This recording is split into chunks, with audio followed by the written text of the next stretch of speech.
नमस्ते रामचन्द्राय नमः। नमोऽस्तु रामाय सलक्ष्मणाय देव्यै च तस्यै जनकात्मजायै। नमोऽस्तु रुद्रेन्द्रयमानिलेभ्यो नमोऽस्तु चन्द्रार्कमरुद्गणेभ्यः। रामं रामानुजं सीतां भरतं भरतानुजम् सुग्रीवं वायुसूनुं च प्रणमामि पुनः पुनः।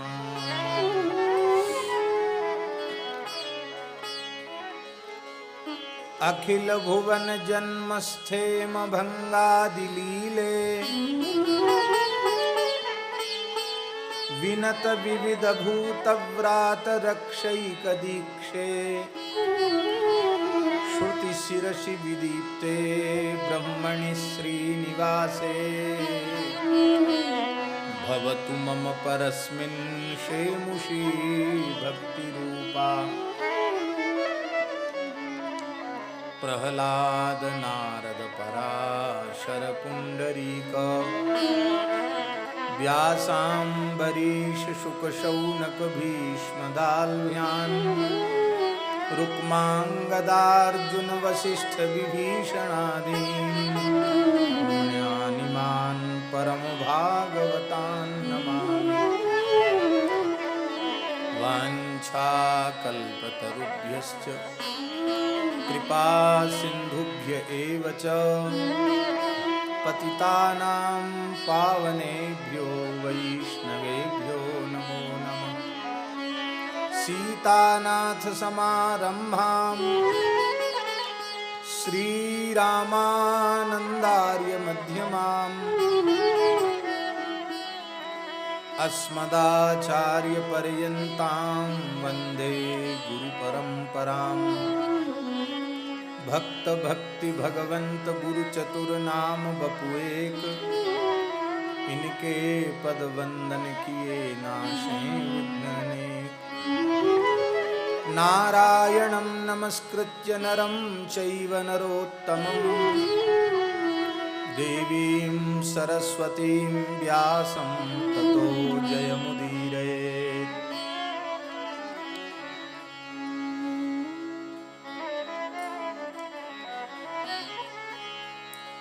श्री राम जय राम जय जय राम। श्री राम जय राम जय जय राम। श्री राम जय राम जय जय राम। श्री राम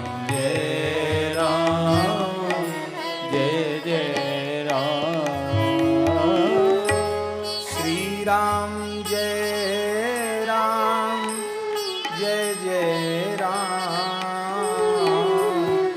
श्री राम जय राम जय जय राम।